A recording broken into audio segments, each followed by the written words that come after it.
This isn't your home anymore, Mom. You need to accept that. Those were the words my daughter Vanessa screamed at me in my own living room, the house I'd lived in for 47 years. She thought I was a helpless old woman who had nowhere else to go. But what I did next left her standing on the sidewalk with her mouth open and her whole world crashing down. I'm so grateful you're here with me today. Follow my story until the end and comment what city you're watching from so I can see how far the story reaches across the world. At 70 years old, I thought I understood betrayal. I'd buried my husband Theodore 5 years ago after 44 years of marriage. I'd watched friends pass away and children move across the country for their careers. But standing in the kitchen of the house where I'd raised my 4 children, watching my youngest daughter Vanessa redecorate like I was already dead, I realized some wounds still had the power to take your breath away. My name is Beatrice Thornfield, and this is my story about the day I discovered that the child I'd sacrificed everything for had been planning to steal my life right out from under me. The house on Willowbrook Lane in Riverview Heights had been our family's sanctuary since 1976. Theodore and I had bought it as young parents with our second child on the way and a mortgage that seemed insurmountable at the time. We'd painted every room ourselves during weekends when the children napped, planted the magnolia tree in the front yard that now towered over the roofline, and watched our children take their first steps on the oak hardwood floors we'd painstakingly refinished by hand during one memorable summer. Every corner of this house held memories that were woven into the fabric of my existence. The kitchen, where I'd taught all 4 children to cook, where Theodore had surprised me with birthday cakes made from scratch, where we'd held countless family meetings around the old farmhouse table. The living room, where we'd opened Christmas presents for decades, where I'd rocked babies to sleep during midnight feedings, where Theodore and I had danced to our wedding song on our anniversary each year. The master bedroom, where all my babies had slept in their bassinet those first precious months, where Theodore and I had whispered our dreams and fears in the darkness, where I'd held his hand as he took his final breath 5 years ago. The basement workshop, where Theodore had built toys and furniture, teaching our sons Marcus and James the art of woodworking, while our daughters Vanessa and Patricia had helped me preserve vegetables from our garden each fall. After Theodore's funeral, the house felt simultaneously too big and too small. Too big because the silence echoed in rooms that had once been filled with laughter and conversation. Too small because every space was saturated with memories that sometimes threatened to overwhelm me. But it was still mine, still home. The mortgage had been paid off for 18 years. The property taxes were manageable on my teacher's pension and Theodore's life insurance. And I had established my routines that kept me anchored to life.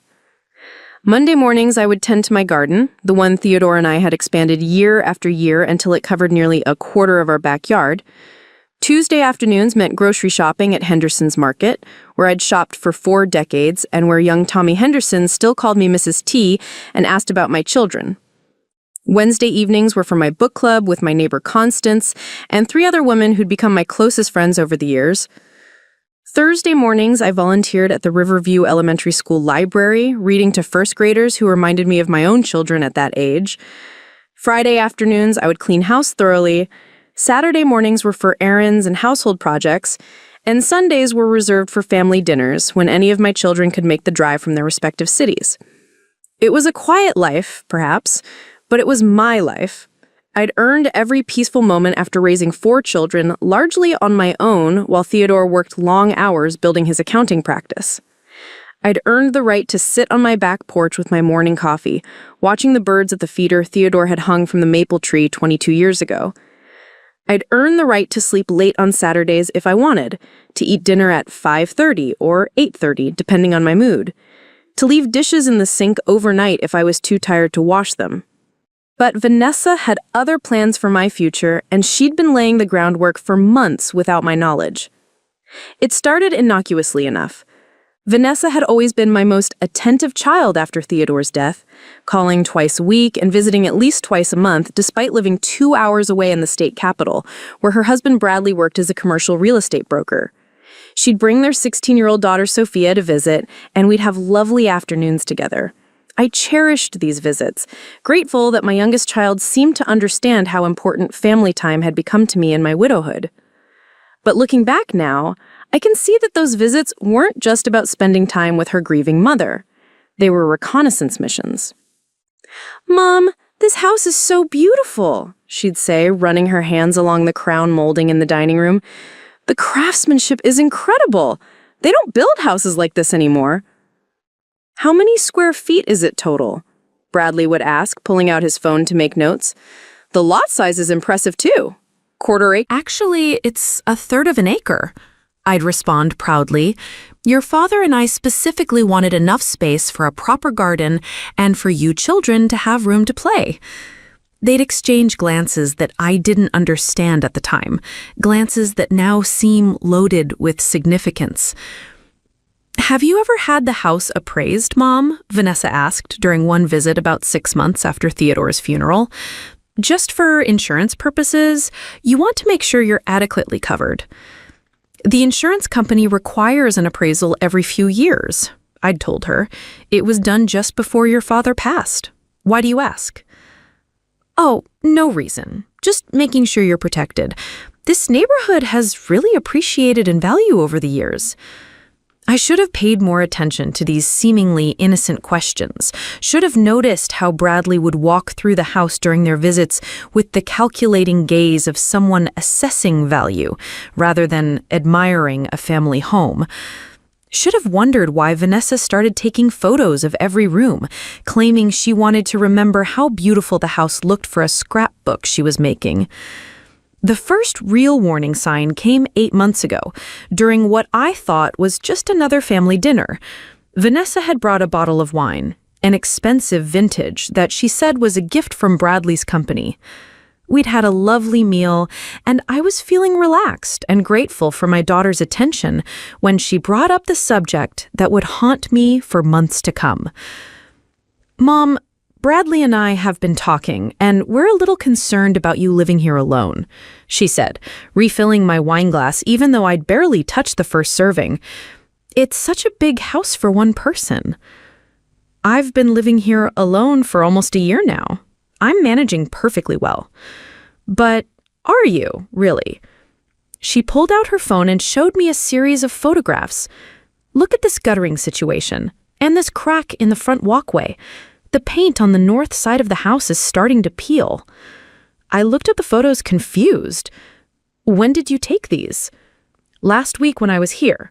Mom, I don't think you're seeing these problems because you're inside the house all the time.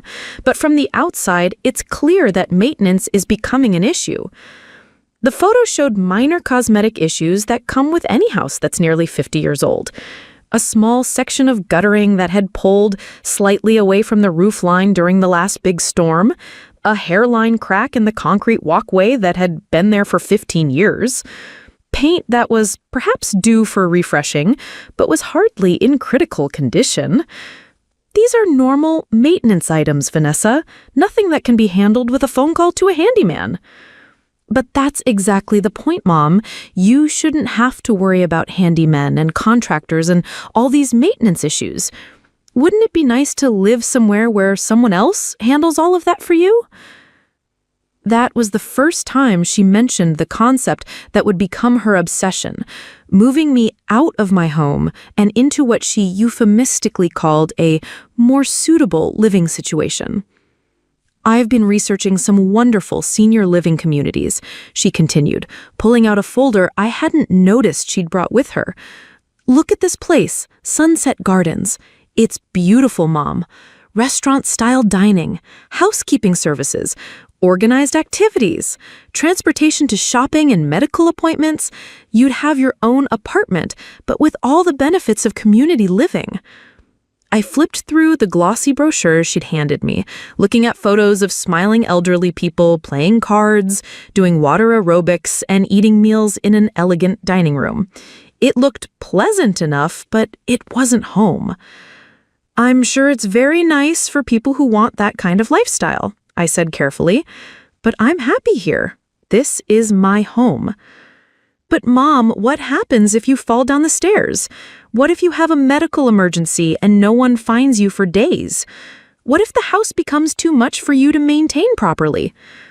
I have neighbors who check on me, I have my medical alert bracelet, and I'm perfectly capable of maintaining my own home.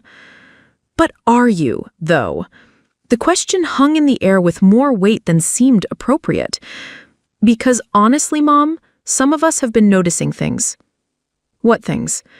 Well, last month when Marcus visited, he mentioned that you seemed confused about what day it was, and Patricia said you repeated the same story 3 times during your last phone conversation. And I've noticed that you sometimes forget things we've discussed. I felt a chill run down my spine. These were normal occurrences for anyone, moments of absent-mindedness that happen to people of all ages. But the way Vanessa was presenting them, they sounded like evidence of cognitive decline. I'm 70 years old, Vanessa. Sometimes I forget what day it is because the days blend together when you're retired. Sometimes I repeat stories because I enjoy telling them. That doesn't mean I'm incompetent.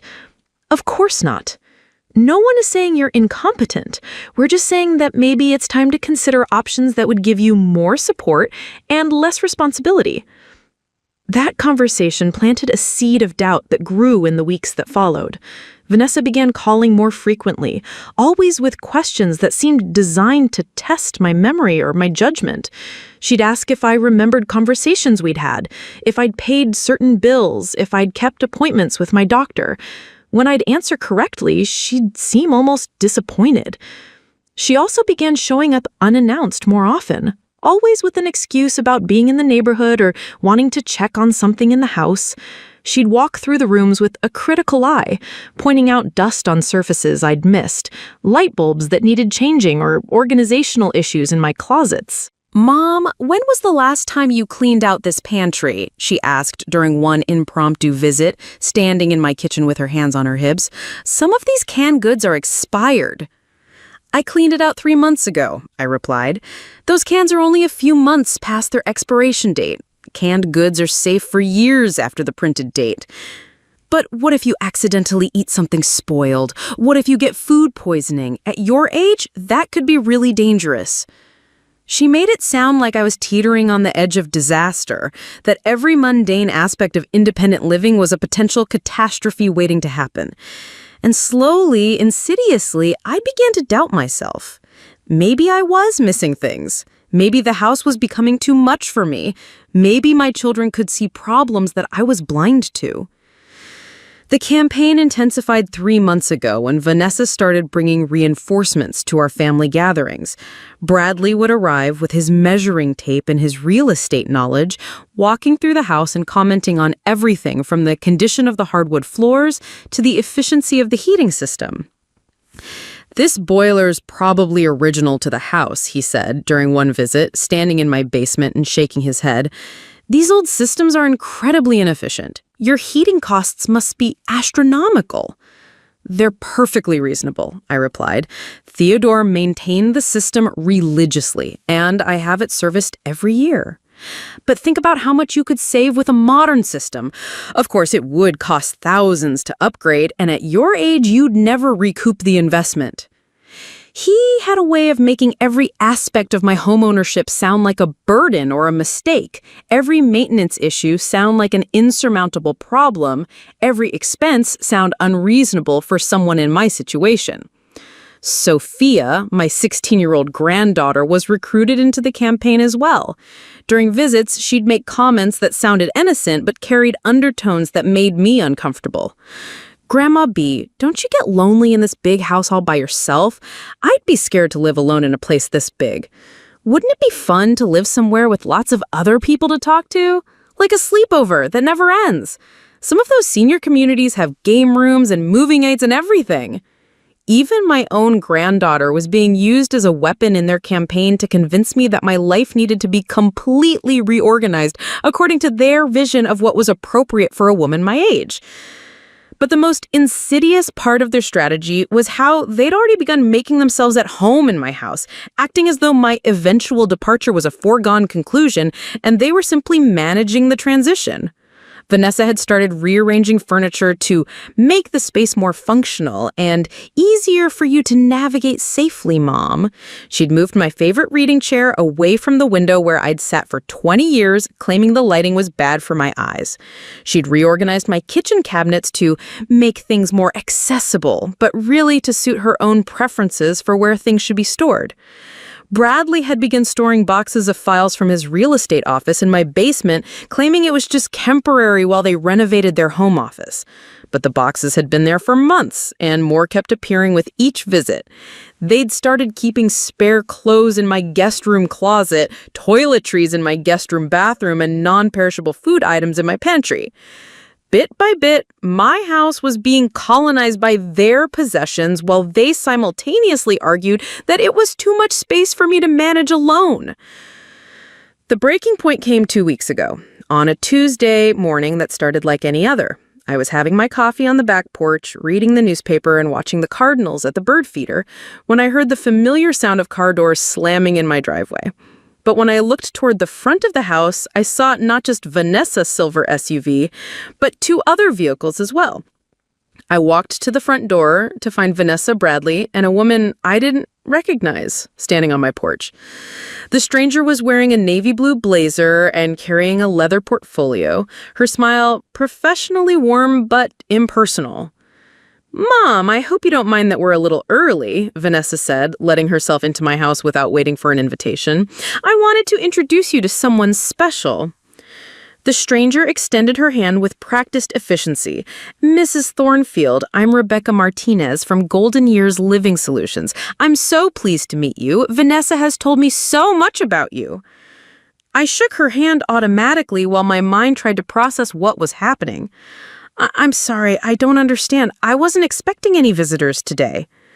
"I know this is unexpected, Mom," Vanessa said, already moving into my living room and gesturing for the others to follow.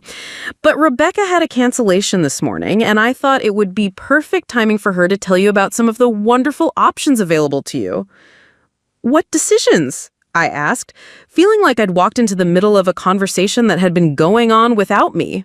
"Well, that's exactly why we're here," Bradley interjected, settling into my husband's recliner like he belonged there. "To help you explore your options before circumstances force your hand." Rebecca spread glossy brochures across my coffee table, each one featuring photos of elegant buildings surrounded by manicured gardens, smiling elderly residents engaged in various activities, and spacious apartment interiors that looked more like hotel suites than nursing home rooms. "These are 3 of the premier communities in our region," she explained. "Sunset Manor, which is about 20 minutes from here, Meadowbrook Estates, which is closer to where Vanessa lives, and Golden Oaks, which is our newest and most luxurious facility." I picked up one of the brochures, looking at photos of people who looked nothing like me, enjoying activities I had no interest in. "These look very nice, but I'm not interested in moving anywhere. This is my home." "Of course it is," Rebecca said, with that practice empathy that service professionals perfect. "And I can see why you love it here. It's a beautiful house." But Vanessa has shared some concerns about the challenges of maintaining a property this size. And I have to say, those concerns are very valid. "What concerns?" I looked at my daughter, feeling betrayed by this ambush. "Vanessa, what have you been telling this woman?" "Just the truth, Mom, the truth about the maintenance issues, about the isolation, about our worries that something could happen to you here and no one would know." Rebecca nodded sympathetically. "These are concerns we hear from families all the time, Mrs. Thornfield. Adult children who love their parents but worry about their safety and well-being. The good news is that there are solutions." She launched into a presentation about the benefits of senior living: professional maintenance staff, 24-hour emergency response, social activities, restaurant-style dining, housekeeping services, transportation to medical appointments and shopping. She made it sound like a luxury resort rather than the end of independent living. "And the best part," she concluded, "is that you can maintain your independence while having the security of knowing that help is always available if you need it." What about my things? I asked, looking around at the furniture Theodore and I had collected over decades, the photographs covering every surface, the books that filled built-in shelves throughout the house. What happens to all of this? That's one of the services we provide, Rebecca said smoothly. We have partnerships with estate sale companies and donation organizations. We can handle the entire process of sorting, selling, and donating your belongings, so you don't have to worry about any of that. The casual way she discussed disposing of my life's accumulation of treasures made my stomach clench. These weren't just belongings to be sorted and sold. They were the physical manifestations of a lifetime of memories, the tangible connections to the people and experiences that had shaped my existence. I appreciate you taking the time to visit, I said carefully, but I'm not ready to make any decisions about this. I need time to think. Vanessa's patience, which had been held in check by Rebecca's presence, finally cracked. Mom, how much time do you need? We've been discussing this for months. You keep saying you need to think about it, but you're not actually thinking. You're just avoiding the reality of your situation. My situation? I felt my voice rising despite my efforts to stay calm. What exactly is my situation, Vanessa? You're 70 years old, living alone in a house that's too big for you, trying to maintain a lifestyle that's becoming increasingly unsafe and impractical. According to who? I feel perfectly safe and practical. I've been managing my own life for 70 years. But have you? Really? Because from where we're sitting, it looks like you're struggling more than you want to admit. Rebecca, sensing the family tension that was threatening to derail her sales presentation, tried to intervene with professional diplomacy. Why don't I leave these brochures with you, Mrs. Thornfield, and you can take some time to look them over. I'm happy to answer any questions you might have.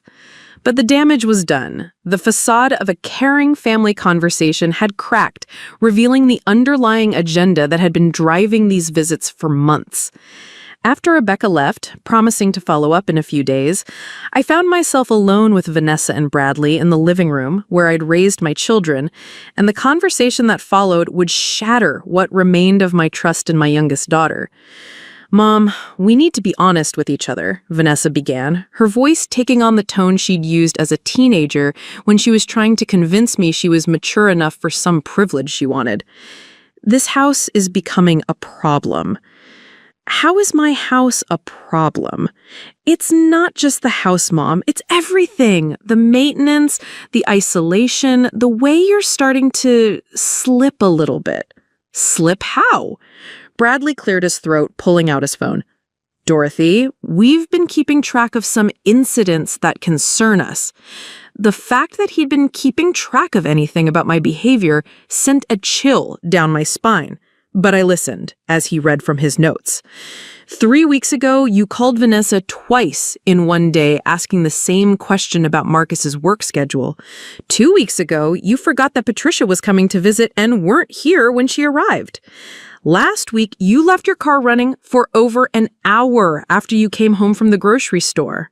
Each incident he mentioned was true, but his presentation made them sound like evidence of serious cognitive decline rather than the minor moments of forgetfulness that happen to everyone. People forget things, Bradley. People of all ages forget things. But at your age, these kinds of memory lapses can be early warning signs of more serious problems, Vanessa said. We're not trying to scare you, Mom, but we'd be irresponsible if we ignored these red flags. I felt like I was being put on trial for the crime of being human and imperfect. Every small mistake, every moment of absent-mindedness, every sign that I was not a perfect managing machine was being used as evidence that I was incompetent to run my own life. I am not incompetent, I said firmly. I pay my bills on time, I take care of my health, I maintain my home, and I manage my daily life perfectly well. But for how much longer? The question came from Vanessa, but the calculation behind it felt like it came from Bradley. Mom, we're not talking about taking away your independence. We're talking about setting you up for success as you age. Success according to who? I feel pretty successful right here in my own home. Mom, please just listen to what we're trying to tell you. Vanessa's voice carried a note of desperation that should have been my final warning. We love you, and we want what's best for you, but sometimes love means making difficult decisions. What decisions? I'm the only one who gets to make decisions about my life. The silence that followed felt heavy with unspoken threats. Vanessa and Bradley exchanged a look that spoke volumes about conversations they'd had without me, plans they'd made that didn't include my input. Mom, Vanessa said, finally, we really hoped we could do this the easy way. Do what the easy way? Convince you to make the smart choice on your own. But if you're not going to be reasonable about this, then we're going to have to explore other options. The words hung in the air like a sword waiting to fall. I understood exactly what she was threatening without her having to say it explicitly. You're talking about having me declared incompetent. We're talking about doing whatever we have to do to keep you safe, Bradley said, his voice trying to sound compassionate but failing to hide the steel underneath. Even if that means making decisions you don't like. I stared at my daughter, this woman I'd carried in my body, nursed through childhood illnesses, supported through college and career struggles and relationship dramas. This woman who was sitting in my living room, in the house where I raised her, threatening to have me legally declared incompetent so she could take control of my life? You wouldn't dare. We don't want to, Mom, and I could hear the lie in her voice. But we will if we have to. We've already spoken to a lawyer about what the process would involve. The betrayal of that statement hit me like a physical blow. They hadn't just been pressuring me to move out of my home. They'd been consulting lawyers about how to force me out legally. You've been planning this for months, haven't you? I whispered. We've been trying to help you plan for your future, Vanessa replied, but she couldn't meet my eyes. No, you've been planning my future without me. You've been scheming about how to get me out of my house so you can, what, sell it? Keep it for yourselves? Mom, this isn't about the house. Don't lie to me, Vanessa. I raised you. I know when you're lying. The mask finally slipped completely, and I saw my daughter's true face for the first time in months. Fine, she said, her voice cold and hard. Yes, this house is worth a lot of money. Yes, maintaining it is expensive and impractical for someone your age. And yes, we think the smart thing would be to sell it while it's still in good condition and use that money to pay for proper care for you. Proper care? You mean the kind of care where I don't get to make my own decisions anymore? I mean, the kind of care where you're safe and looked after and not struggling to maintain a lifestyle you can't handle anymore.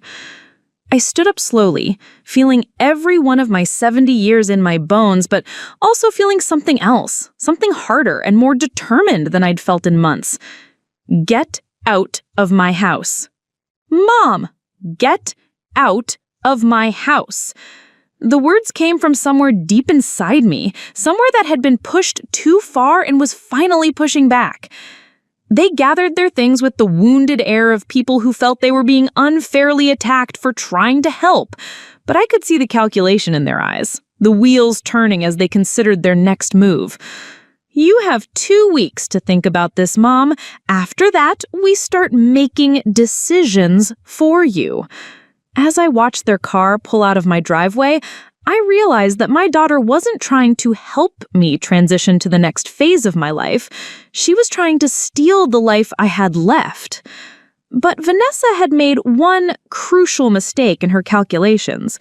She thought she was dealing with a helpless old woman who had no choices left, no resources to fight back, no power to resist their plans for her future. She was about to learn just how wrong she was. The days following Vanessa's ultimatum passed in a haze of sleepless nights and restless anxiety. I found myself walking through my house like a stranger, seeing it through the eyes of my daughter and son-in-law for the first time. Was the paint really peeling as badly as they claimed? Were the hardwood floors showing their age more than I'd noticed? Had I become blind to the flaws that seemed so obvious to them? I stood in my kitchen at 3 a.m, unable to sleep, staring at the copper pots hanging from the rack Theodore had installed 30 years ago. These weren't just cookware. They were the vessels in which I'd prepared thousands of family meals, birthday cakes, holiday feasts, and simple Tuesday night dinners. The largest pot had a small dent from the time 8-year-old Marcus had knocked it off the counter while helping me make soup. The medium saucepan bore burn marks from the Christmas morning I'd gotten distracted by the children opening presents and let the cranberry sauce scorch. Were these cherished imperfections or signs of a woman who could no longer properly maintain her possessions? I walked through the living room, running my fingers along the back of the sofa where Theodore and I had spent countless evenings reading together, where I'd nursed 4 babies, where the children had built blanket forts and performed amateur theatrical productions. The fabric was worn in places, faded where the afternoon sun had touched it for decades. To me, these were signs of a life well lived. To Vanessa and Bradley, they were apparently evidence of decline. In the master bedroom, I sat on the edge of the bed Theodore and I had shared for over 4 decades, looking at the wedding photo on my nightstand. We'd been so young, so certain that love would be enough to carry us through whatever challenges life might bring.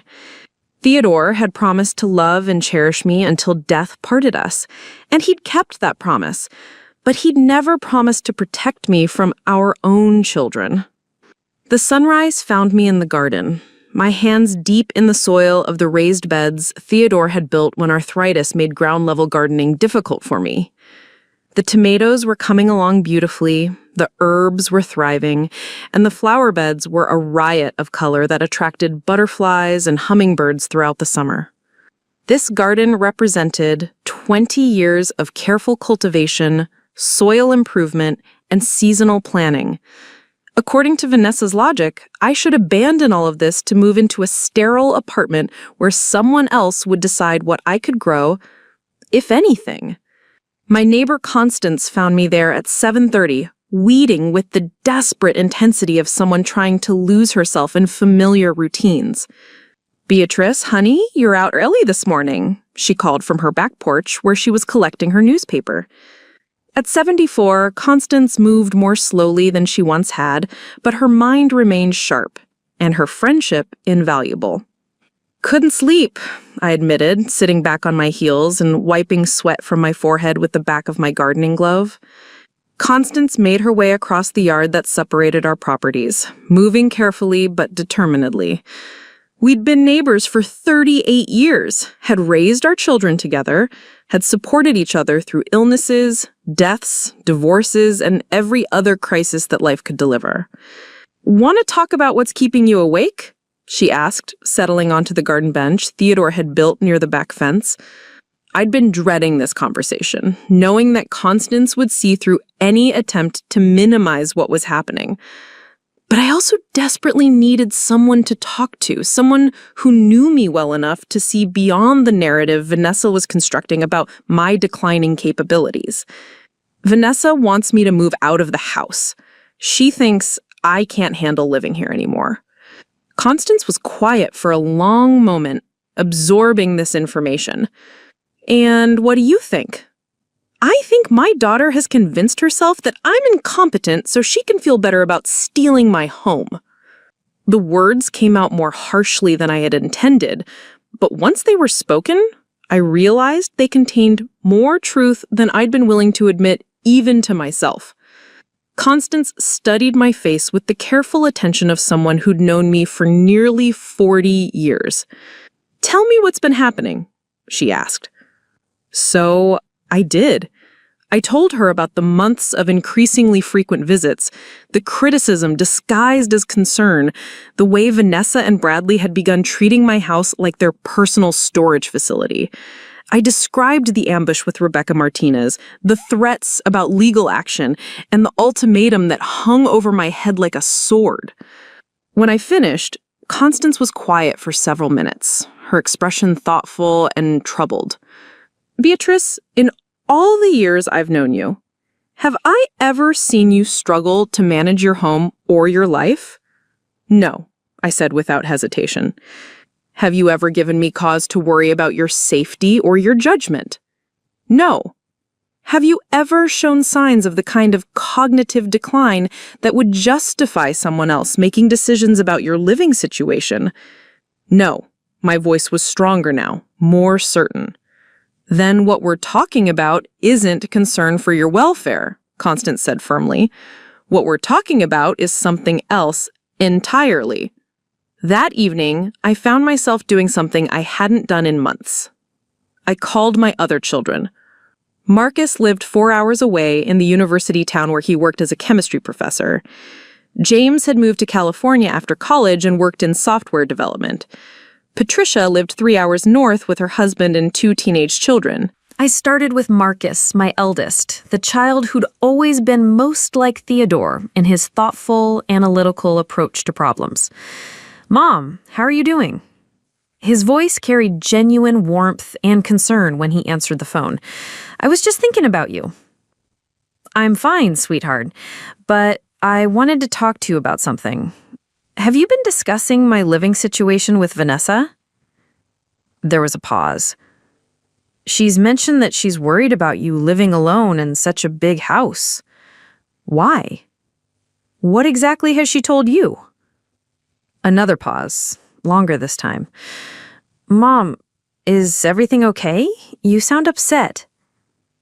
"I'm upset because your sister has given me an ultimatum to move out of my home, and she's threatened to have me declared incompetent if I refuse."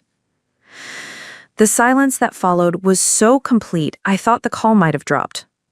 "She what?" Marcus's voice carried a tone I rarely heard from my calm, measured eldest son. I told him everything. The campaign of criticism, the documentation of my supposed memory lapses, the consultation with lawyers, and the 2-week deadline Vanessa had imposed.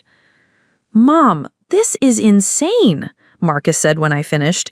"You're one of the most competent people I know. When I visited last month, you seemed completely fine, sharp as ever."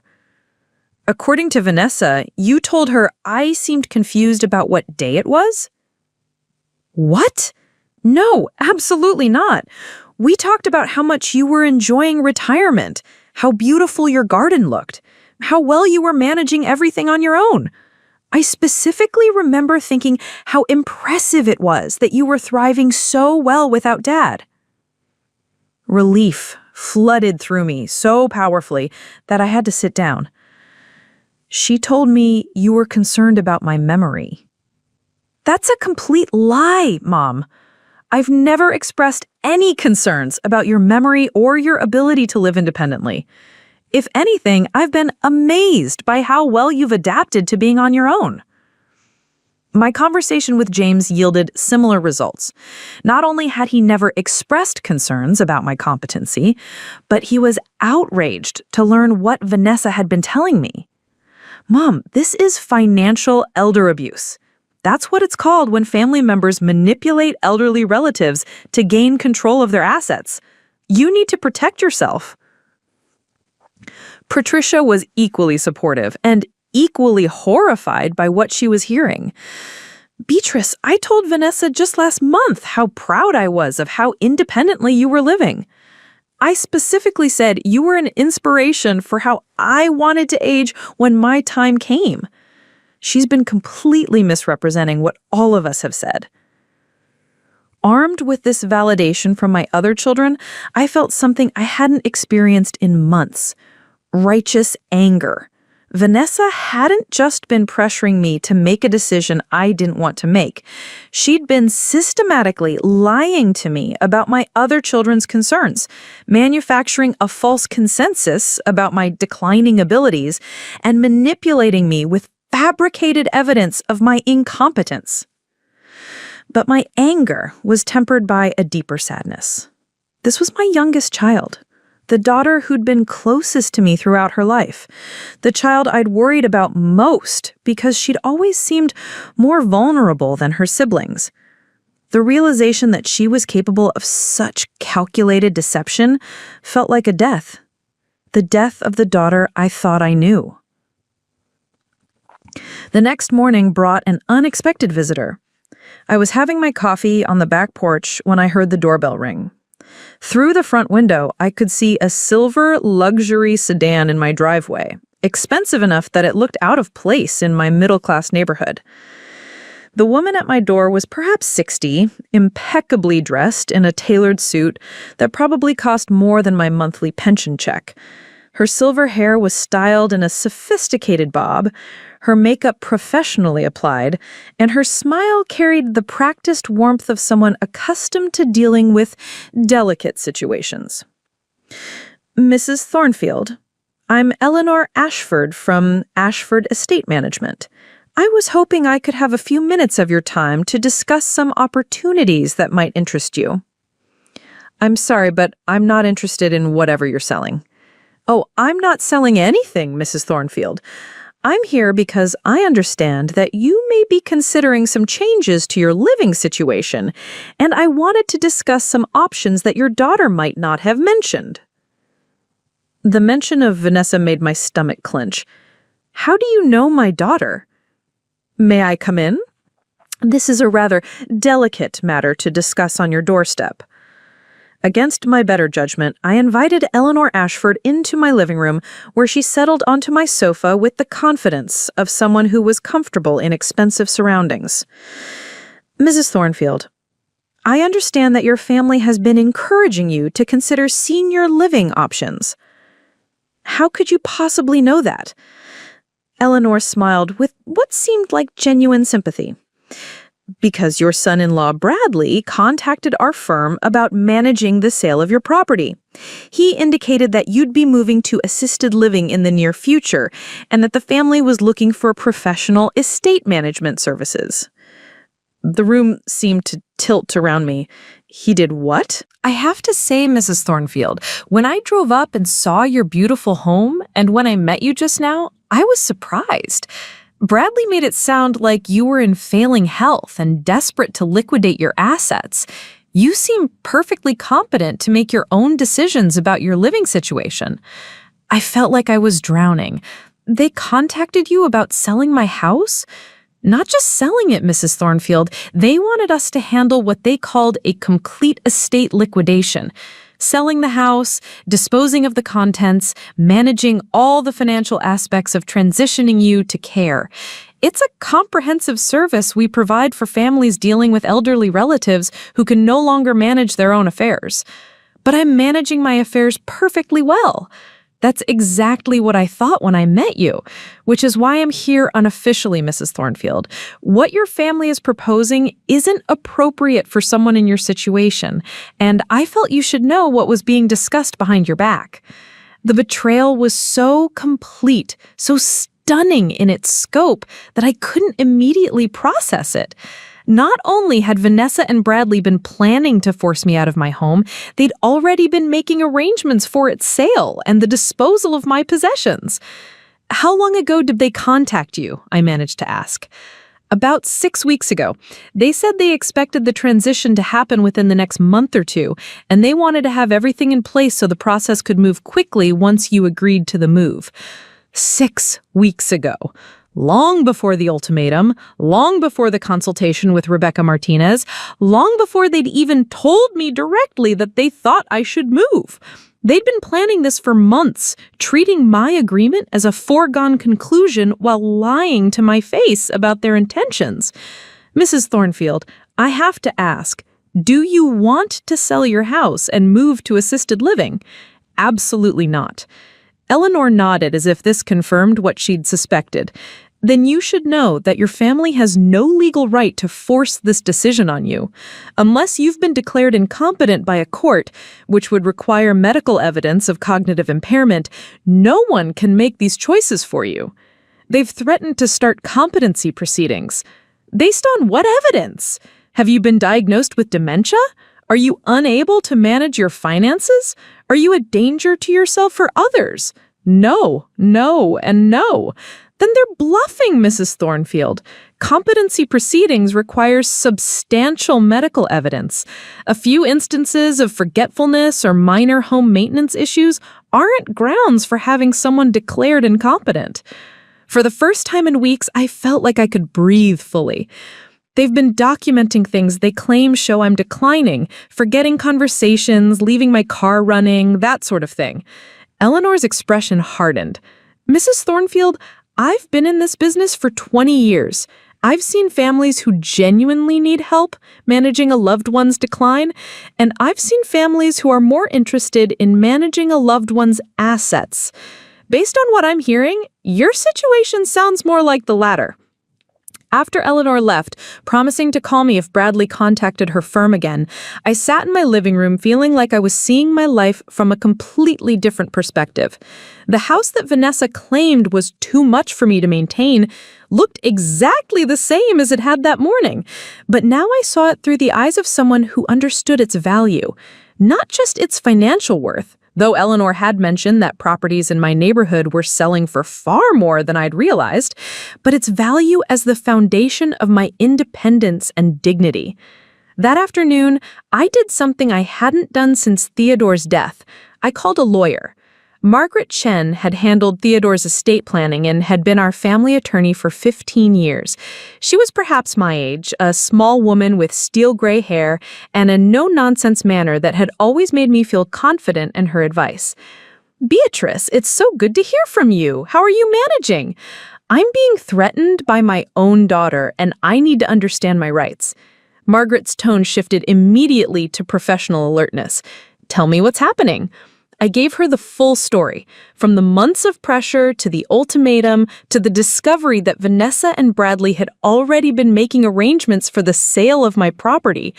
"Beatrice, this is a textbook case of what we call undue influence. Adult children pressuring an elderly parent to make financial decisions that benefit the children rather than the parent. It's more common than you might think, and it's definitely something we can address.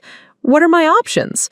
First, you should know that everything you've described to me suggests that you're perfectly competent to make your own decisions. No court would declare you incompetent based on the evidence you've described. Second, we can take steps to protect you from this kind of pressure.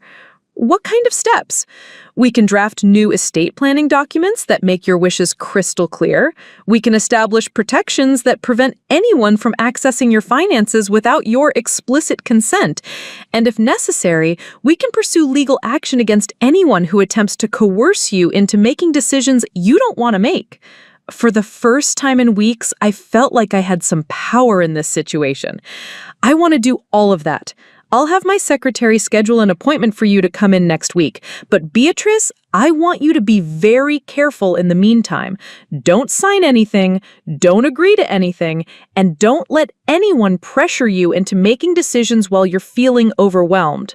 That evening, I stood in my garden as the sun set, watching the fireflies begin their nightly dance among the flowers Theodore and I had planted together. The house behind me glowed with warm light from the windows, looking exactly like the home it had always been. Not too big, not too much to maintain, not a burden or a problem to be solved. It was my home, my life, my choice, and I was finally ready to fight for it. The next morning brought another unwelcome surprise. I was washing my breakfast dishes when I saw Vanessa's SUV pull into my driveway, followed immediately by a vehicle I didn't recognize. Through the kitchen window, I watched my daughter emerge from her car along with a man in a dark suit carrying a briefcase. They approached my front door with the determined stride of people who believed they held all the cards, and for a moment I felt the familiar flutter of anxiety that had plagued me for weeks. But then I remembered my conversation with Margaret Chen, Eleanor Ashford's validation, and my other children's support. I wasn't a helpless old woman being manipulated by caring family members. I was the victim of a calculated campaign to steal my independence and my assets. When the doorbell rang, I took a deep breath, straightened my shoulders, and opened the door with the confidence of someone defending her own territory. "Hello, Vanessa. I wasn't expecting you today." "Mom, I'd like you to meet Dr. Richard Pemberton. He's a geriatric psychiatrist, and we've asked him to conduct an assessment of your living situation." Dr. Pemberton stepped forward with a practiced smile that didn't reach his eyes. He was perhaps 50, with the kind of expensive grooming that suggested he was used to dealing with wealthy families, and his manner carried the subtle condescension that some medical professionals adopt when dealing with elderly patients. "Mrs. Thornfield, it's a pleasure to meet you. Your daughter has expressed some concerns about your ability to live independently, and I'm here to help determine what level of support might be beneficial for you." I felt a surge of rage so pure and powerful that it took my breath away. They'd brought a psychiatrist to my home to declare me incompetent, without my consent, without any legal authority, and apparently without any shame about what they were attempting. "Dr. Pemberton," I said with icy politeness, "did my daughter explain to you that I have not requested any kind of psychiatric assessment and that I do not consent to any such evaluation?" His smile faltered slightly. "Well, Mrs. Thornfield, sometimes family members are the first to notice when additional support might be helpful. I'm just here to have a conversation and see how you're managing." "I'm managing perfectly well, thank you. And since I have not requested your services and do not consent to any evaluation, I'm going to have to ask you to leave my property." Vanessa stepped forward, her face flushed with anger and embarrassment. "Mom, you're being unreasonable. Dr. Pemberton has taken time out of his busy schedule to help us understand your needs." "My needs are very simple, Vanessa. I need my family to respect my right to make my own decisions about my life. Since you seem unable to do that, I need you to leave as well." "We're your family. Family doesn't treat each other the way you've been treating me." As I watched them drive away, Dr. Pemberton looking relieved to escape the situation and Vanessa looking furious and determined, I realized that this was only the beginning. My daughter wasn't going to give up simply because I'd refused to cooperate with her first attempt at having me evaluated. She was going to escalate, and I needed to be prepared for whatever came next.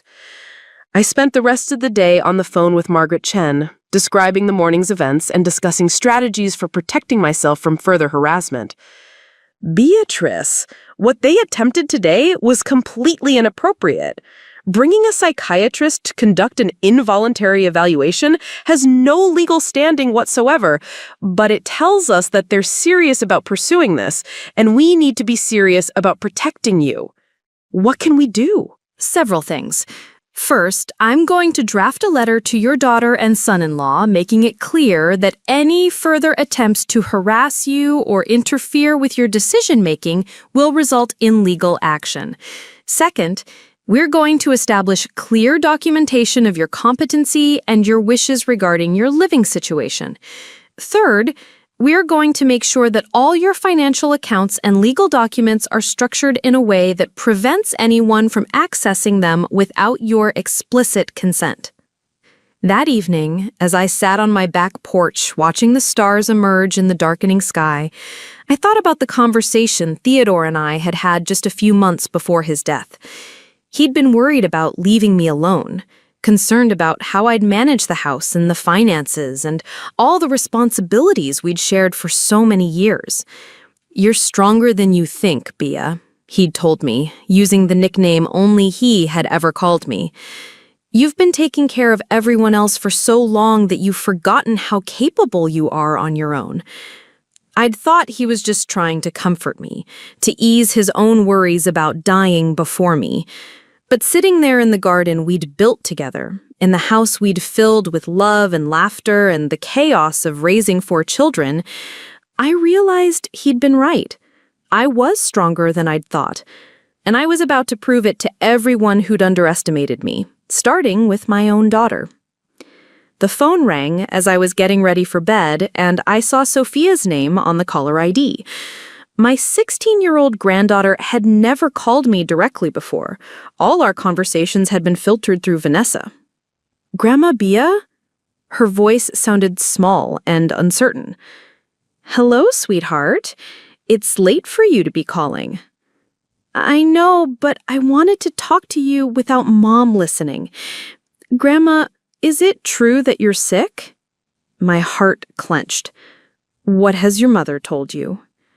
"She says you're not thinking clearly anymore, that you might hurt yourself if you keep living alone, and that we might need to put you somewhere safe. But when I saw you last week, you seemed fine to me." "I am fine, Sophia. I'm not sick, and I'm thinking very clearly." "Then why does Mom keep saying you need to move to one of those old people places?" I closed my eyes, hating that this child was being dragged into her mother's manipulation. "Your mother thinks she knows what's best for me, but she's wrong. I'm perfectly capable of taking care of myself." "That's what I thought. Grandma, can I tell you something?" "Of course." "I heard Mom and Dad talking last night, and Dad said something about how much money they could make if you sold the house. Mom told him to be quiet, but I heard him say it." The confirmation of what I'd already suspected still hit me like a physical blow. My own daughter was conspiring to steal my home for financial gain while pretending it was for my own good. "Thank you for telling me that, sweetheart." "Grandma, are you gonna be okay?" I looked around my bedroom, at the furniture Theodore and I had chosen together, at the family photos that covered every surface, at the window that looked out over the garden where I had found peace every morning for nearly 5 decades. Yes, Sophia, I'm going to be just fine. And for the first time in weeks, I truly believed it. My appointment with Margaret Chen was scheduled for Thursday morning, but by Wednesday evening, I realized I needed more than just legal protection. I needed to understand exactly what I was dealing with. Vanessa and Bradley hadn't stumbled into this scheme overnight. They'd been planning it methodically for months, and I suspect there was more to their strategy than I'd discovered so far. I spent Wednesday night going through every document in Theodore's filing cabinet, every piece of financial paperwork I could find, trying to understand my complete situation. What I discovered surprised me. When Theodore died, I'd been so overwhelmed with grief and the logistics of settling his estate that I'd let our financial advisor, Harold Brennan, handle most of the details. Harold had been managing our investments for 15 years, and I'd trusted him to structure everything appropriately for a widow's needs. But as I sat at Theodore's old desk, surrounded by statements and documents I hadn't examined carefully in years, I began to understand that my financial position was far stronger than I'd realized. The life insurance payout had been substantial, the house was completely paid off, and our investment portfolio had grown significantly over the past 5 years. According to the most recent statements, my net worth was approaching $2 million. $2 million. That was the real reason Vanessa and Bradley were so determined to control my living situation. This wasn't about their concern for my welfare. It was about their access to a substantial inheritance they'd apparently decided should be available to them immediately rather than after my death. I called Harold Brennan first thing Thursday morning, before my appointment with Margaret Chen.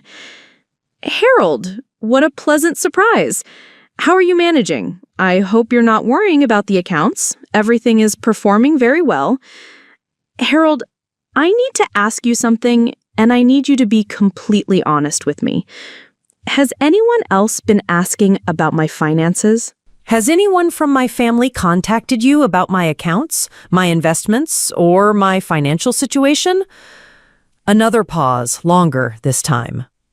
Beatrice, I should probably discuss this with you in person. Can you come in today? This is important, Harold. Just tell me, has Vanessa or Bradley contacted you? Yes, he said quietly. Bradley called about 6 weeks ago. He said the family was concerned about your ability to manage your finances and wanted to understand the process for transferring management authority to them. My worst fears were confirmed. What did you tell him? I told him that you're perfectly competent to manage your own affairs and that any changes to account management would require your explicit written consent, preferably with legal representation present. Did he accept that? Not exactly. He suggested that you might not be thinking clearly about your future needs and that the family was considering legal action to protect your interests. He threatened to have me declared incompetent? He didn't use those words, but that was the implication. Beatrice, I have to tell you, his approach raised some serious red flags for me. I've been wondering if I should have called you immediately. What kind of red flags?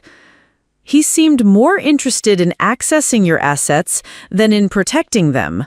He asked specific questions about liquidating investments, about the process for transferring large sums, about whether there were any restrictions on accessing your accounts. Those aren't the questions someone asks when they're genuinely concerned about an elderly relative's welfare. After hanging up with Harold, I sat in Theodore's office feeling like I was seeing my situation with perfect clarity for the first time. This wasn't a family intervention motivated by love and concern. This was a calculated financial scheme, and I was the target. My appointment with Margaret Chen confirmed what I was beginning to understand about the scope of Vanessa and Bradley's plans. Beatrice, based on what you've told me about their behavior and what your financial advisor has shared, I believe your daughter and son-in-law are engaged in what the law calls financial elder abuse, Margaret said, sitting across from me in her office. This is a serious crime, and there are specific legal protections available to you. What kind of protections? First, we're going to establish what's called a durable power of attorney that specifically designates who can make financial decisions for you if you ever become truly incapacitated. Right now, you don't have those protections in place, which means that if something did happen to you, your assets could become subject to court proceedings that your family could potentially influence. Who should I designate? That's entirely up to you, but I'd recommend choosing someone who doesn't have a financial interest in your estate, perhaps one of your other children, or a trusted friend, or even a professional fiduciary. We spent an hour going through the legal documents that would protect me from the kind of manipulation Vanessa and Bradley were attempting. Margaret also explained the process for obtaining a restraining order if their harassment escalated, and she drafted a formal letter warning them that any further attempts to coerce me would result in criminal charges. Beatrice, I want you to understand something important, Margaret said as our meeting concluded. Everything you've described to me indicates that you're completely competent to make your own decisions. Any court would reach the same conclusion. Your daughter's threats about having you declared incompetent are essentially bluffs designed to frighten you into compliance. But they brought a psychiatrist to my house. Without your consent, that evaluation has no legal standing whatsoever. If they want to pursue competency proceedings, they'd need to provide evidence of actual cognitive impairment, which they don't have because it doesn't exist. Driving home from Margaret's office, I felt something I hadn't experienced in months, genuine confidence in my own power and autonomy. But I also felt a growing curiosity about exactly how deep Vanessa and Bradley's planning had gone. If they'd contacted my financial advisor and an estate management company, what else had they been doing behind my back? That afternoon, I did something that felt both necessary and slightly ridiculous. I hired a private investigator. I'd found Diana Walsh through an internet search for investigators who specialized in family law cases. Her website emphasized her experience with elder abuse cases and family financial disputes. When I called her office, she agreed to meet me that same day. Diana was perhaps 45, a former police detective who'd started her own investigation firm 5 years earlier. She had the kind of straightforward manner that made me feel immediately comfortable, and she listened to my story without judgment or surprise. Mrs. Thornfield, unfortunately, what you're describing is more common than most people realize. Adult children who see their aging parents as obstacles to wealth they consider rightfully theirs. The good news is that their behavior leaves a trail we can follow. What kind of trail? Phone records, email communications, financial inquiries, real estate consultations. If they've been planning this as systematically as you suspect, they've been documenting their activities without realizing they're creating evidence against themselves.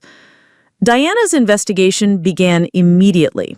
Within 24 hours, she'd uncovered information that staggered me with its implications. Mrs. Thornfield, your daughter and son-in-law have been much busier than you realized, Diana said when she called Friday evening. Bradley has made inquiries with 3 different real estate agencies about listing your property. He's also contacted 2 senior living facilities about reserving apartments for immediate occupancy. And here's the most concerning part. Vanessa has been researching the legal process for obtaining guardianship over an incapacitated adult. Guardianship? It's a legal proceeding where the court appoints someone to make decisions for a person who's been declared unable to manage their own affairs. If successful, it would give them complete control over your finances, your living situation, and essentially every aspect of your life. The enormity of what they'd been planning hit me like a physical blow. This wasn't just about pressuring me to move out of my house. They'd been systematically laying the groundwork to take complete control of my life and my assets. Is there more? Unfortunately, yes. I was able to access some of Bradley's email communications through a contact in the tech industry. He's been corresponding with a lawyer who specializes in elder law, specifically asking about the fastest way to obtain emergency guardianship in cases where an elderly person is allegedly in immediate danger. I felt sick. Emergency guardianship? It's a legal mechanism designed to protect elderly people who are in genuine crisis situations, but it can be abused by family members who manufacture evidence of crisis to gain quick control over an elderly relative's affairs. What kind of evidence would they need? Documented incidents of confusion, memory loss, inability to manage daily activities, financial mismanagement, safety concerns. Basically, all of the things they've been trying to document about your behavior. The pieces of their strategy were falling into place with terrifying clarity. The months of criticism about my home maintenance, the documentation of my supposed memory lapses, the pressure about my living situation, the attempt to bring a psychiatrist to my house, it had all been preparation for a legal proceeding designed to strip me of my autonomy entirely. Diana, how close are they to being able to file for guardianship? Based on what I found, they're probably still gathering what they consider evidence. But, Mrs. Thornfield, I have to warn you, if they're planning to claim that you're in immediate danger, they could file for emergency guardianship with very little notice. You could wake up one morning to find that a court has temporarily suspended your legal rights pending a hearing. That weekend, I felt like I was living in a thriller novel, except the villains were my own family members, and the stakes were my freedom and dignity. I found myself looking over my shoulder when I worked in my garden, wondering if Vanessa was documenting my activities as evidence of my declining abilities. I second-guessed every decision, every routine task, wondering how it might be interpreted by someone looking for signs of incompetence. But I also felt a growing determination to fight back. They'd underestimated me completely, assuming I was a helpless old woman who would passively accept their plans for my future. They were about to learn how wrong they were. Diana's investigation continued to yield disturbing discoveries. On Monday, she called with news that made my blood run cold. "Mrs. Thornfield, I found evidence that Vanessa has been in contact with your other children, but not the way you might expect." "What do you mean?" "She's been telling them that you've been declared incompetent and that she's been appointed your guardian. She's been asking them to sign documents transferring their potential inheritance claims to her, supposedly to simplify the estate management process. She's been lying to Marcus and James and Patricia?"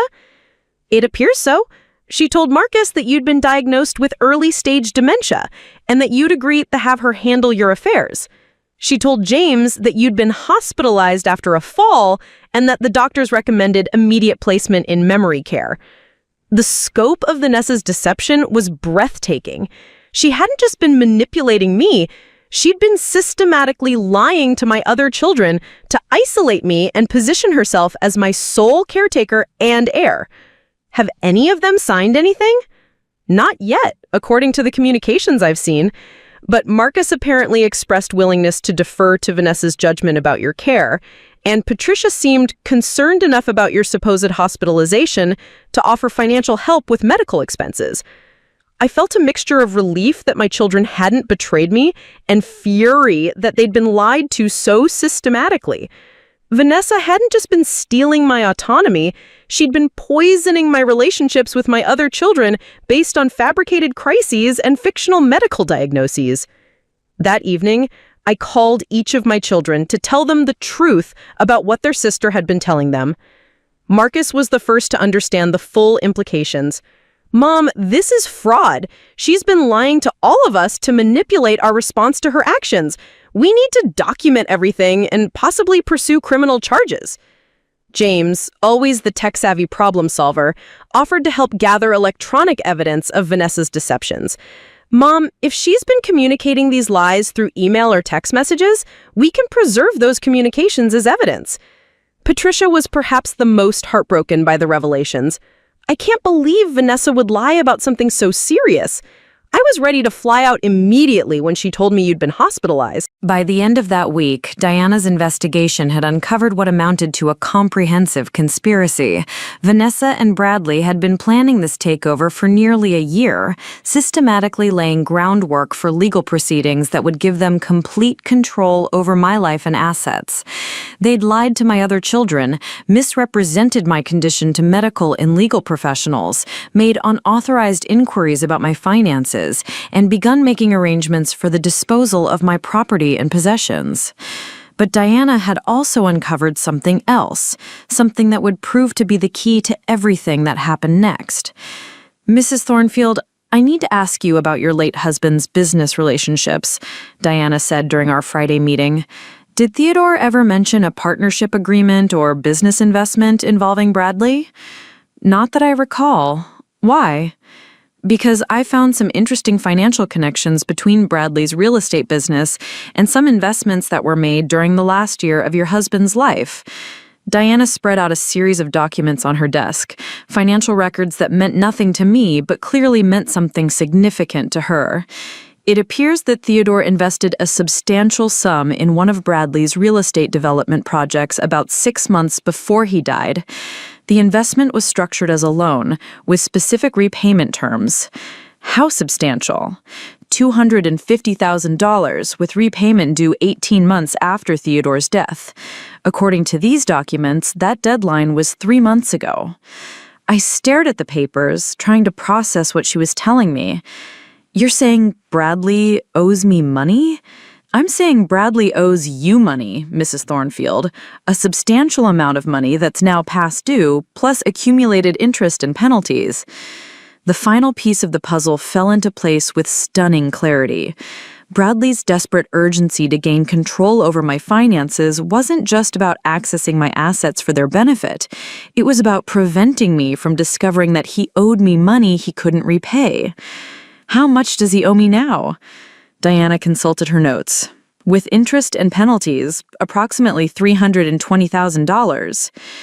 I sat back in my chair, feeling like I'd been struck by lightning.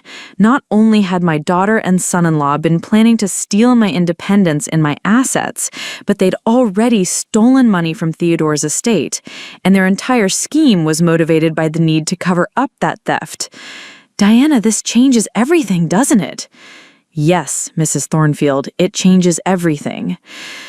That weekend, I sat in my garden, surrounded by the flowers Theodore and I had planted together, thinking about the man who'd promised to love and protect me until death parted us.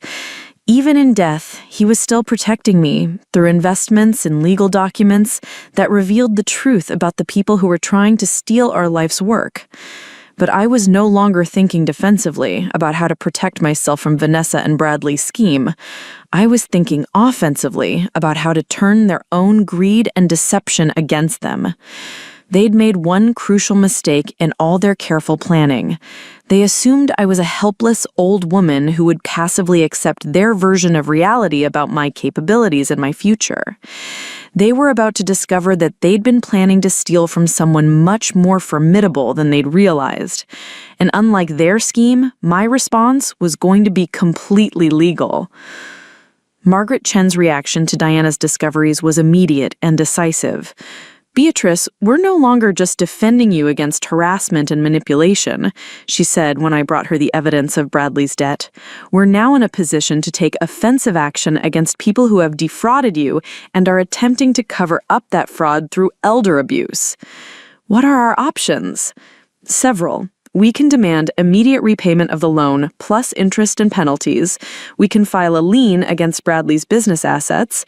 We can pursue criminal charges for financial elder abuse. And we can use this information to permanently shut down any attempt they might make to challenge your competency. But as satisfying as it would be to pursue legal action immediately, I was beginning to formulate a different kind of response, one that would be more devastating to Vanessa and Bradley than any court proceeding, because it would expose their scheme publicly and completely in front of everyone's opinion they cared about.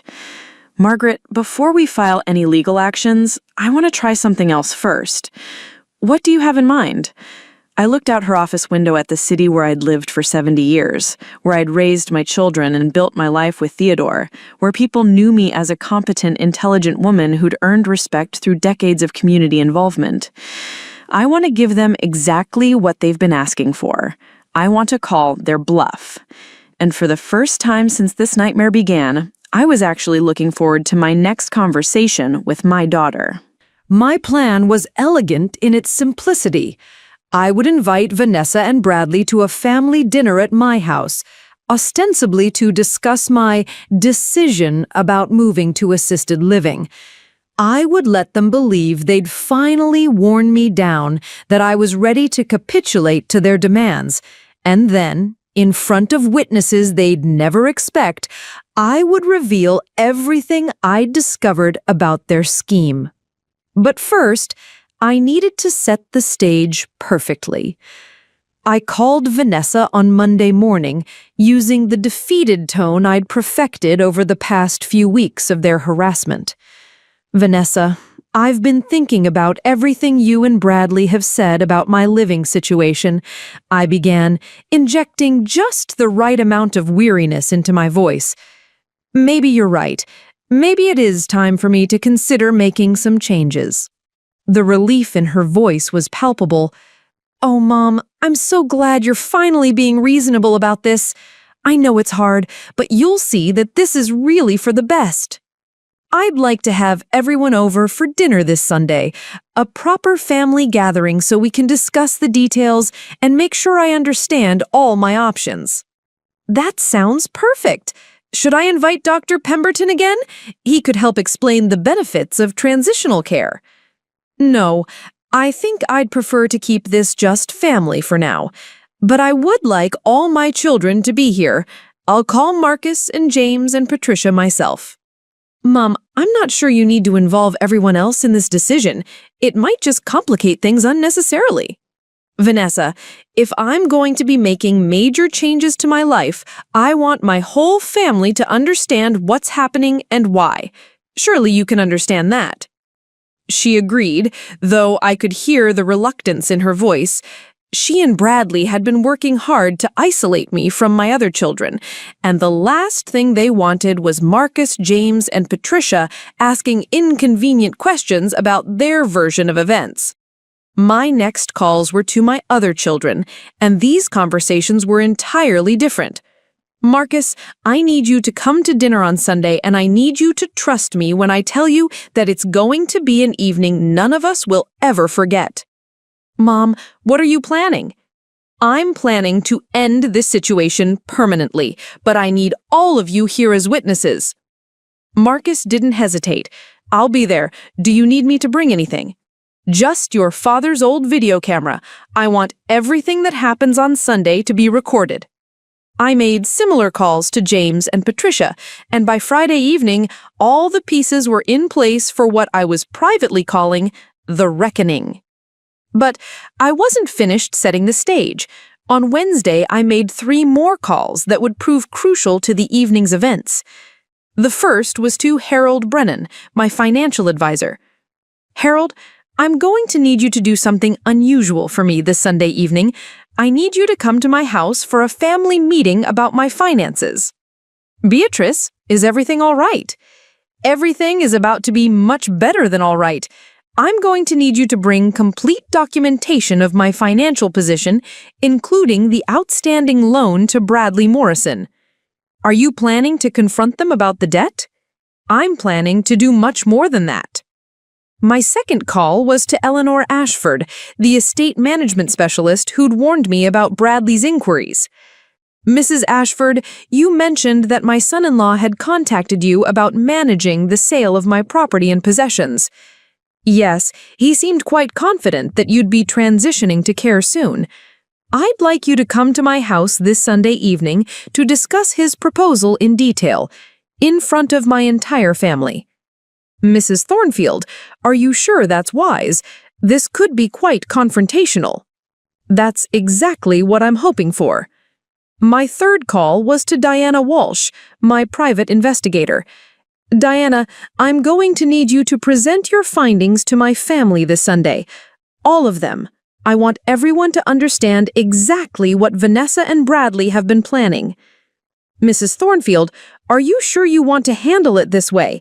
We could pursue legal action without a family confrontation. Diana, these people have spent months trying to destroy my dignity and steal my independence. They've lied to my other children, manipulated my emotions, and planned to have me declared incompetent. A quiet legal proceeding isn't enough. I want them to face the consequences of their actions in front of everyone they've lied to. By Friday, I was ready. I'd spent the week preparing my house for what would be either the most satisfying dinner party of my life or the complete destruction of my family relationships. But given what Vanessa and Bradley had already done to those relationships, I felt like I had nothing left to lose and everything to gain. I prepared Theodore's favorite meal, roast beef with Yorkshire pudding, roasted vegetables from my garden, and the apple pie recipe that had been in my family for 3 generations. If this was going to be the last time I hosted my children in this house, I wanted it to be memorable from more than just the confrontation. Sunday arrived gray and drizzly, perfectly matching my mood as I made final preparations. I'd arranged the dining room table to seat 8 people, my 4 children, Bradley, Harold, Eleanor, and Diana. I'd set it with my best china, the wedding set that Theodore and I had chosen together 50 years ago and used only for the most special occasions. At 5 o'clock, I heard the first car in my driveway. Through the window, I watched Marcus emerge from his sedan, followed by his wife, Sarah, whom I'd also invited as an additional witness. They were followed immediately by James, who'd flown in from California the night before, and Patricia, who'd driven down with her husband, Tom. My children approached the house with the cautious air of people who weren't entirely sure what they were walking into, but who trusted their mother enough to show up when she asked them to. "Mom," Marcus said as I opened the door, "whatever you're planning, we're behind you 100%. At 5:30, Vanessa and Bradley arrived, and I could see immediately that they were suspicious about the number of cars in my driveway. They approached the front door with the wary confidence of people who thought they were in control, but were beginning to sense that something was different. "Mom, I thought you said this was going to be a small family gathering," Vanessa said as I let them in. "What are Marcus and James and Patricia doing here?" "They're here because this concerns all of my children, not just you, and I've invited a few other people who I thought should be part of this conversation." Before she could ask who else was coming, the doorbell rang again. I opened it to find Harold Brennan standing on my porch with his briefcase, looking every inch the professional financial advisor. "Vanessa, Bradley, I'd like you to meet Harold Brennan, who's been managing the family finances since your father's death." Bradley's face went white. He clearly recognized Harold's name, though they'd never met in person. "Mom, why is your financial advisor here?" Vanessa asked, her voice tight with anxiety. "Because we're going to be discussing my finances, and I thought it would be helpful to have an expert present." The doorbell rang again before she could respond. This time, it was Eleanor Ashford from Ashford Estate Management, looking elegant and professional in a navy suit that probably cost more than most people's monthly salary. "Everyone, I'd like you to meet Eleanor Ashford from Ashford Estate Management. Bradley, I believe you've spoken on the phone?" If Bradley had been pale before, he was now absolutely ashen. Eleanor smiled at him with professional courtesy, but there was steel in her eyes. "Mr. Morrison, yes, we've spoken. I'm looking forward to clarifying some details about your inquiry regarding Mrs. Thornfield's estate." The final guest arrived at 6 o'clock sharp. Diana Walsh looked exactly like what she was, a former police detective who'd seen everything and was impressed by very little. She carried a briefcase that I knew contained enough evidence to destroy Vanessa and Bradley's lives, and she surveyed the room with the calm assessment of someone who was very good at her job. "And this is Diana Walsh," I announced to the room at large. "She's a private investigator who's been helping me understand some recent developments in my life." Vanessa finally found her voice. "Mom, what is going on here? Why have you invited all these strangers to a family dinner?" "They're not strangers, Vanessa. They're the people who've been helping me understand what you and Bradley have been planning to do to me." I gestured for everyone to take their seats around the dining room table. My children and their spouses sat with expressions of intense curiosity. Harold, Eleanor, and Diana took their places with professional composure. Vanessa and Bradley remained standing, looking like they were calculating their options for escape. "Please, everyone, sit down," I said firmly. "We have a lot to discuss, and I'd like to do it in a civilized manner." Marcus had positioned Theodore's video camera on the buffet, aimed directly at the table, and I could see the red recording light that indicated everything was being preserved for posterity. "Mom, I don't think this is appropriate," Bradley said, still standing. "These are private family matters. They shouldn't be discussed in front of strangers." "Sit down, Bradley," I said, and something in my voice made him comply immediately. Once everyone was seated, I remained standing at the head of the table, looking at each face in turn. My other children looked supportive, but puzzled. The professionals looked alert and ready. Vanessa and Bradley looked like convicted criminals waiting for sentencing. "I want to thank everyone for coming tonight," I began. "I know this is an unusual gathering, but recent events have made it necessary. For the past several months, my daughter Vanessa and her husband Bradley have been conducting a campaign to convince me that I'm no longer competent to live independently in my own home." Vanessa started to interrupt, but I held up my hand. "They've told me that my other children are concerned about my mental state, that I'm showing signs of dementia, that I'm a danger to myself, and that the only solution is for me to move to assisted living while they take control of my finances and dispose of my property." I paused to let that sink in before continuing. What they didn't expect was that I would investigate their claims and discover the truth about what they've been planning to do to me. I nodded to Harold, who opened his briefcase and removed a thick folder of documents. Harold, would you please explain to everyone the current state of my financial affairs? Harold cleared his notes and consulted his notes. Mrs. Thornfield currently has a net worth of approximately $1.9 million, consisting of investment accounts, life insurance proceeds, and her home, which is owned free and clear. She is in excellent financial health and has more than adequate resources to maintain her current lifestyle indefinitely. I watched Vanessa and Bradley exchange glances, and I could see them trying to calculate how much Harold knew about their activities. Harold, have you had any unauthorized inquiries about my accounts? Yes. Approximately 6 weeks ago, Mr. Morrison contacted me asking about the process for transferring management authority over your accounts to family members. He indicated that the family was considering legal action to establish guardianship. Patricia gasped. Guardianship? Mom, you never mentioned guardianship. Because I didn't know about it until this week, I replied. Diana, would you please share what your investigation discovered about my daughter and son-in-law's activities? Diana opened her own briefcase and removed a stack of documents that she spread across the table like a prosecutor presenting evidence.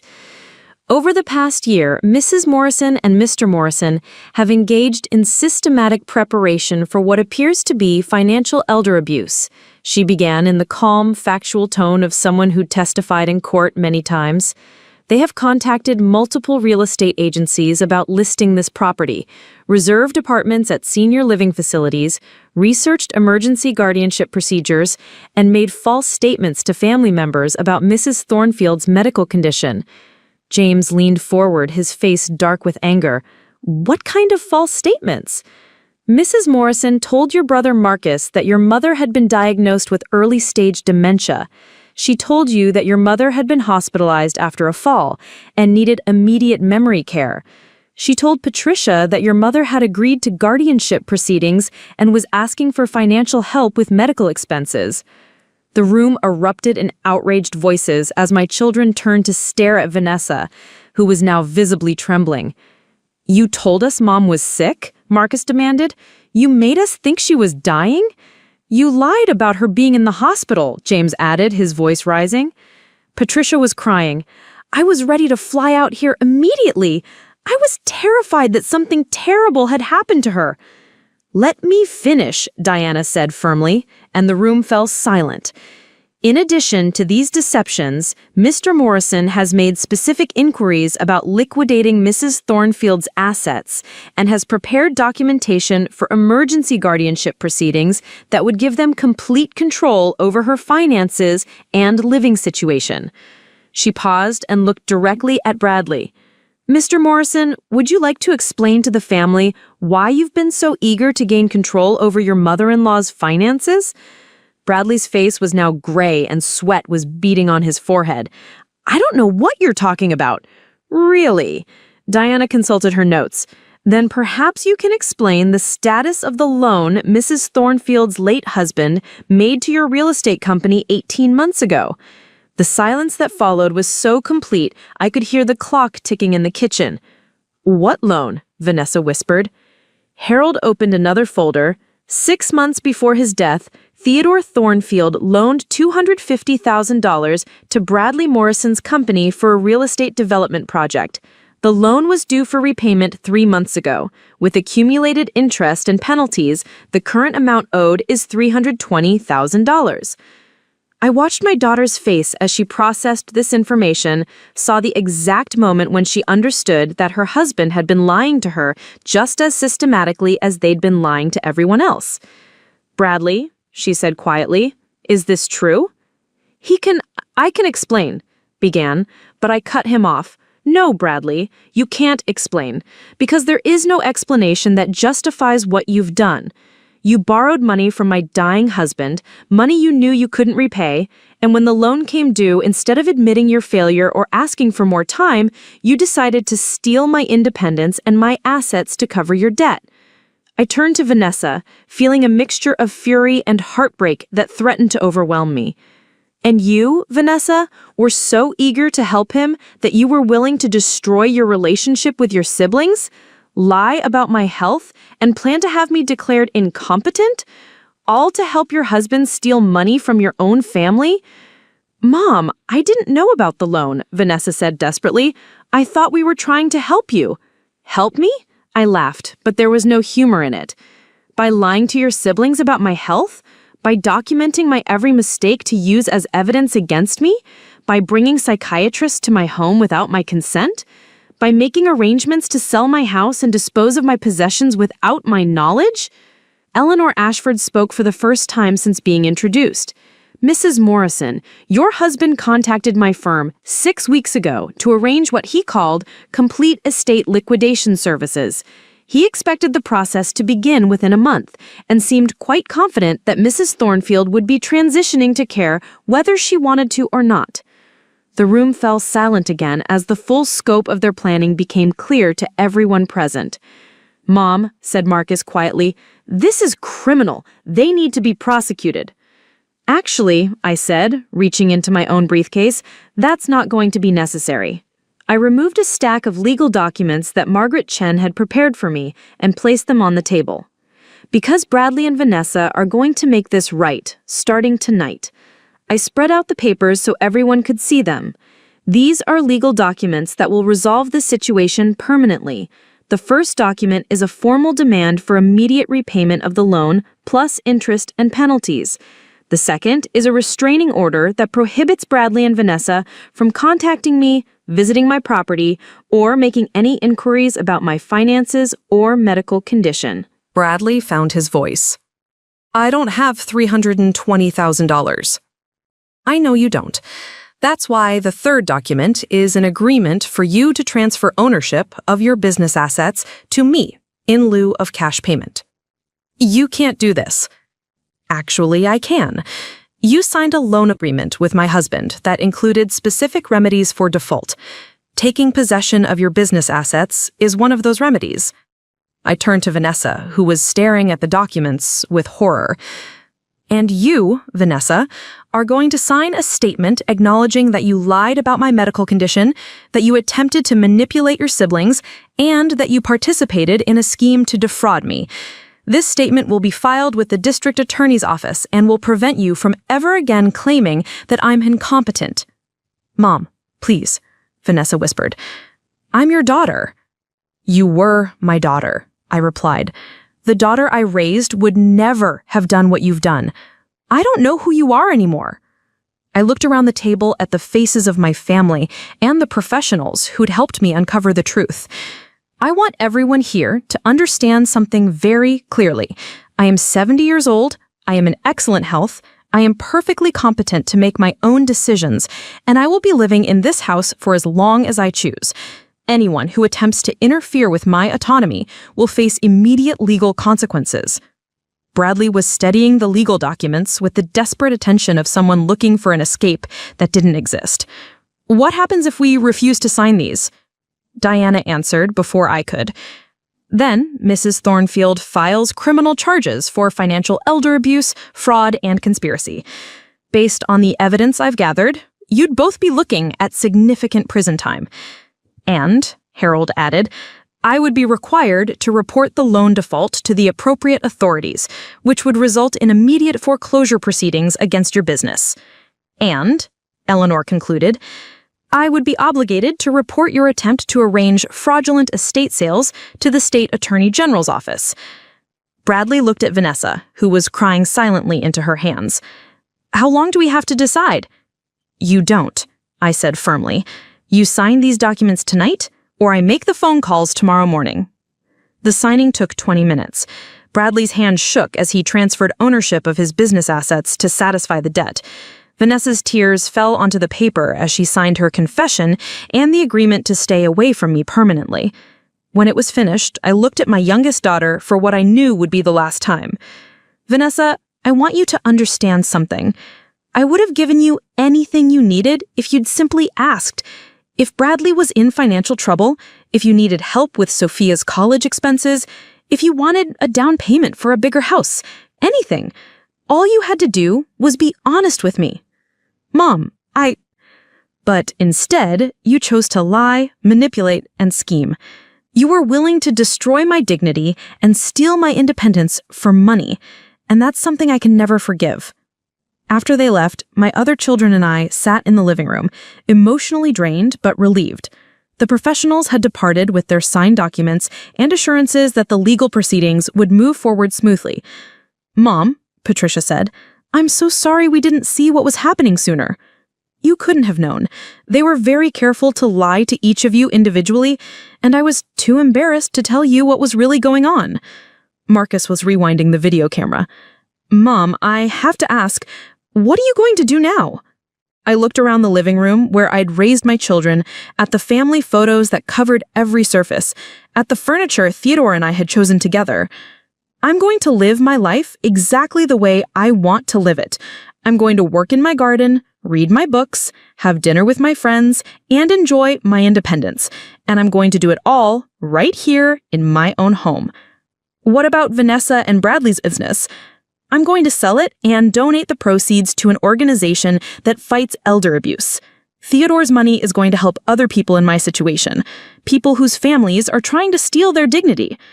6 months later, I'm sitting in my garden on a beautiful spring morning, watching the hummingbirds visit the flowers Theodore and I planted together. The house behind me is exactly as it should be. Mine, peaceful, and filled with the memories of a life well lived. Vanessa and Bradley lost their house, their business, and their social standing when the truth about their scheme became public. They moved across the country to start over, and I hope they've learned something from the experience. Sophia, my granddaughter, calls me occasionally, and I've made it clear that she's always welcome in my home, regardless of what her parents have done. My other children visit regularly, and our relationships are stronger than they've ever been. They understand now how precious independence is, how quickly it can be stolen, and how important it is to protect the dignity of the people we love. I kept my promise to myself. I'm living exactly the life I want to live, in my own home, on my own terms. At 70 years old, I've learned that the most important thing you can possess isn't money or property or even family relationships. It's the right to make your own choices about your own life. And that's something no one can take away from you, unless you let them.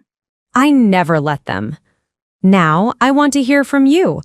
Have you ever had to stand up to family members who thought they knew what was best for you? Have you ever discovered that people you trusted were planning something behind your back? Share your story in the comments below. And don't forget to tell me what city you're watching from so I can see how far this message of independence and dignity has traveled.